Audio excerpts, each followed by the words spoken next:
Bendiciones, amados hijos de Dios. Les bendice con todo el corazón el pastor y evangelista Norman Blandón, a Nicaragua y a todas las naciones de la tierra.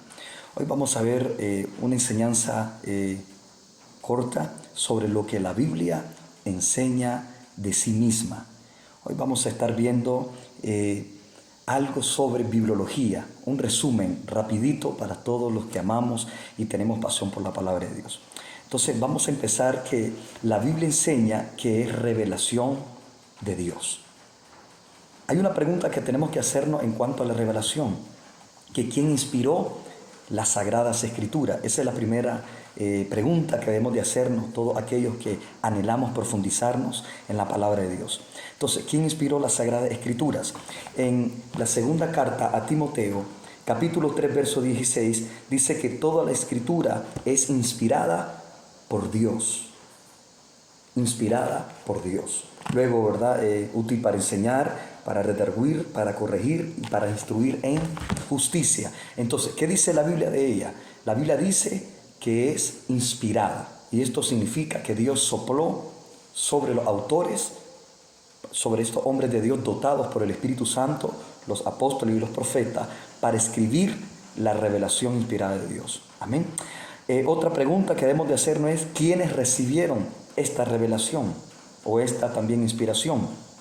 Hebreos capítulo 1, verso 1, dice la Biblia que esta revelación vino a los profetas. Dice que Dios, habiendo hablado muchas veces a los padres por los profetas. Entonces, esta revelación la recibieron hombres dotados, influenciados, guiados por el Espíritu Santo, llamados los profetas del Antiguo Testamento y los santos apóstoles en el Nuevo Testamento. Entonces eso es lo que Dios enseña en su palabra. Luego tenemos la fuente de orientación y soluciones. ¿Con qué se compara la Biblia? La Biblia dice que en el Salmos 119, vamos a ver eso, Salmos capítulo 119, verso 105, dice la Escritura que es comparada con una lámpara. Dice así el salmista: lámpara es a mis pies tu palabra y una luz a mi camino. Entonces es comparada con la lámpara que usaban los hebreos. Es una metáfora que se encendía con aceite de oliva para iluminar en las noches. Entonces ese es el símbolo, es la metáfora más reconocida del emblema de la palabra de Dios, la lámpara. Ahora, dice, ¿qué beneficio proporciona el estudio de la Biblia? Ok, eso lo habíamos visto de que la Biblia dice que es útil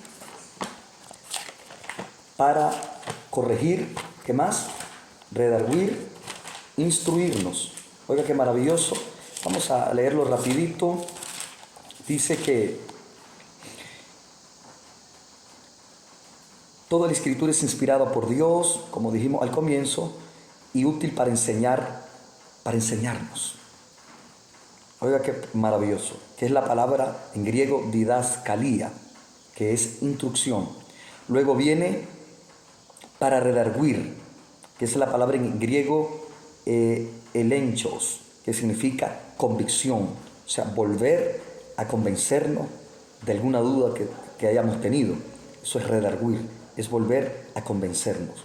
Y corregir, dice, qué maravilloso, es la palabra griega epanorfosis, que significa restaurar las cosas para su uso apropiado y corregirnos si estamos equivocados en alguna doctrina o teoría. Y luego dice para instruir en justicia, es la palabra paideia. Aquí significa la instrucción o la verdadera justicia de la Escritura para perfeccionar, completar y adquirir madurez en la palabra de Dios.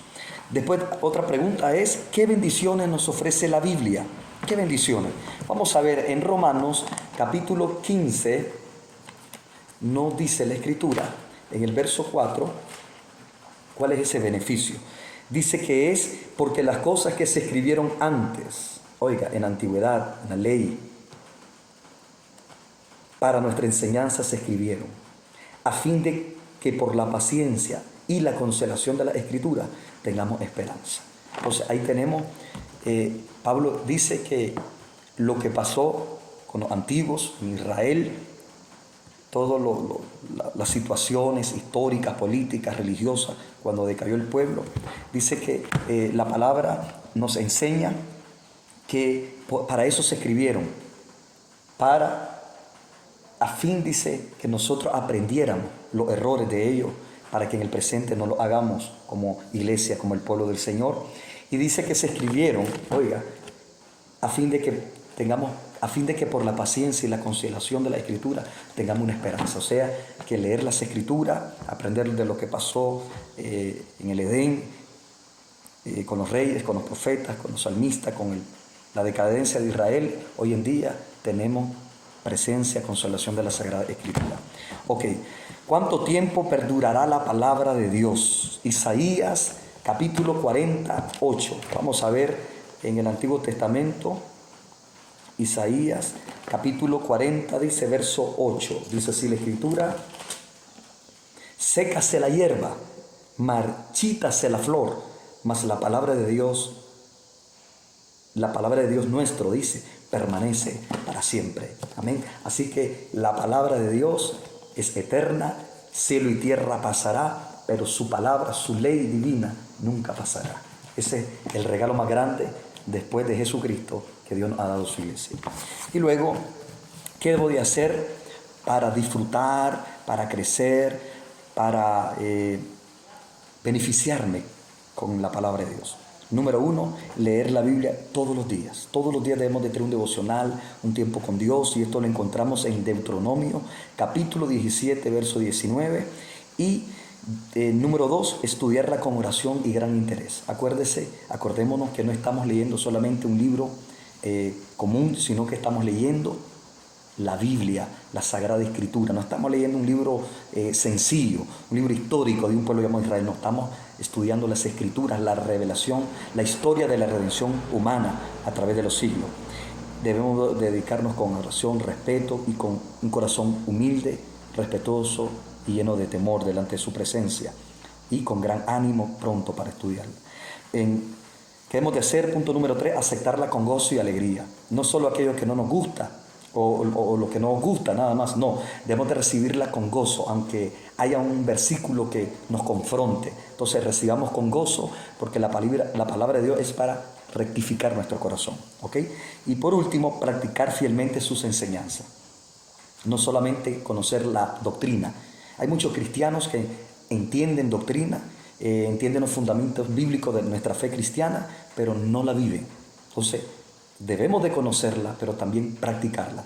No nos olvidemos de aquel mandamiento precioso del Señor en Mateo 28, 19, 20, que dice: id a ser discípulos, vayan y hagan discípulos a todas las naciones de la tierra, bautizando en el nombre del Padre, del Hijo y del Espíritu Santo. Y luego dice: y enseñándoles todas las cosas que yo les he mandado hacer. Enseñar, no solamente conocer doctrina, no solamente leerla para hacerse intelectual, sino conocimiento intelectual, pero también llevarla en el corazón, y que, como es la palabra, fuego, martillo, lámpara, poder, poderosa palabra de Dios, el verbo en Cristo, que es la palabra, nos confronte y nos ayude a cambiar y poderla practicar y esperar al Señor en los cielos. Así que dedico esta enseñanza a todos los hijos de Dios en Nicaragua y en las naciones, que estamos comprometidos y amamos la palabra de Dios. Dios me los bendiga. Amén y amén.